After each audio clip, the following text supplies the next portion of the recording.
C'est une simple feuille sur le mur d'entrée du centre médical qui a poussé des dizaines de femmes à venir se faire opérer.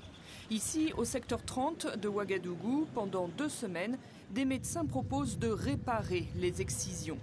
Chaque jour, 3 ou 4 femmes passent par le bloc opératoire.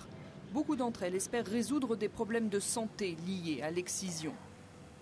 On a vu un docteur, il m'a demandé pourquoi je viens pour ça. Je lui ai dit que non, en voyant mes règles, ça me fait mal. Le docteur Mazou est congolais et exerce en France. Il a appris comment réparer les excisions, c'est-à-dire comment reconstruire les clitoris. Avec son ami burkinabé, le docteur Ouedraogo, il organise depuis 2006 2 voyages par an au Burkina Faso. Des campagnes financées grâce à une convention avec le centre hospitalier d'Angers. Le docteur Mazou profite de ce déplacement pour former des collègues burkinabés et cette fois également des Ivoiriens. Mon objectif, c'est que je puisse venir également apprendre à certaines personnes qui sont ici en Afrique pour qu'ils puissent apprendre la technique et le faire ici en Afrique.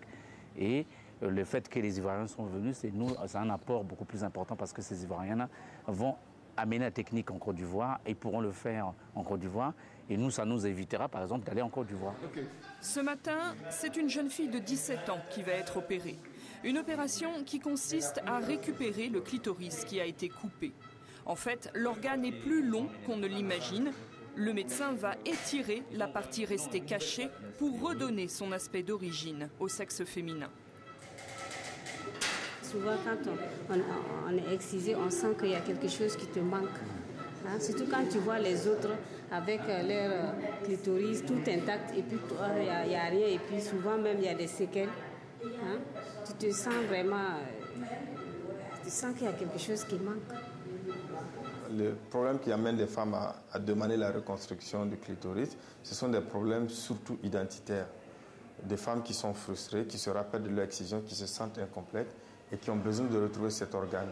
Et aussi, on sait très bien que c'est un organe érogène qui joue un rôle important dans la sexualité de la femme et du couple.